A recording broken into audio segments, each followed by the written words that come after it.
आज आहे दसरा म्हणजे विजयादशमी आणि बघा माळसाखोरी या गावात म्हणजे आमच्याच गावात म्हाळसादेवीच्या मंदिरामध्ये खूप सारी गर्दी आहे. खूप सारे भाविक आलेले आहे दर्शनासाठी आणि एक साईडला खूप सारे घट पण आहेत.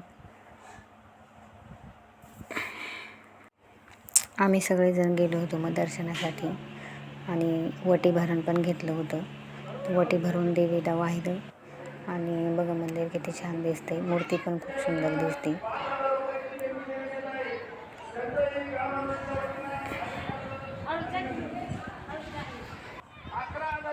आणि त्याच दिवशी कीर्तनाचा सुद्धा कार्यक्रम असतो. मग आम्ही त्या कीर्तनाच्या कार्यक्रमाला थांबलो आणि फुलं वगैरे घेऊन घरी आलो. तर घरी सार्थकनी आणि मी खूप साऱ्या माळी बनवल्या म्हणजे दोन्ही दरवाजांना, गाडीला, मुलांच्या सायकलीसाठी, सगळ्यांसाठी माळी बनवली. मग सार्थकनी गाडीसाठी आणि त्याच्या सायकलसाठी बनवली आणि मी दरवाजांसाठी माळी बनवल्या. तर आम्ही दोघं जणांनी तेच काम केलं, माळी ओवायचं. बघा किती छान त्याने मोठी माळ ओवलेली. हे फुलं आम्हाला 50 रुपये किलोप्रमाणे मिळालेली आहे. तर आम्ही 2 किलो फुले घेऊन आलो आणि आंब्याची पानं टाकून मग त्या माळी ओवल्या, दरवाजाला पण आणि गाडीसाठी पण.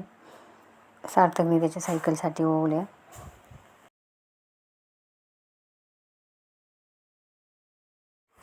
माळी ओवून झाल्यानंतर मग आम्ही दोघांनी दरवाजाला लावल्या. तर त्याने दरवाजाला बांधते बघा मी त्याच्या हातात देत होते आणि त्याने बांधल्या.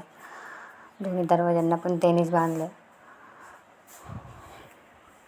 दसऱ्याच्या दिवशी फुलांचा मान असतो तर आपण दरवाजांना पण हार घालतो आणि सगळ्या गाड्यांना पण हार घालायचे असतात.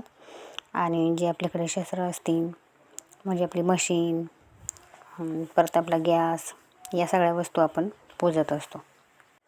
आमची काही शेतीची अवजारे असतात तर शेतीची अवजारे पण पूजली जातात.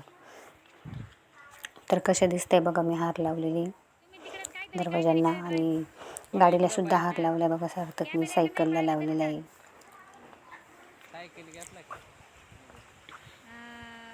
विजयादशमीच्या तुम्हा सर्वांना खूप खूप शुभेच्छा.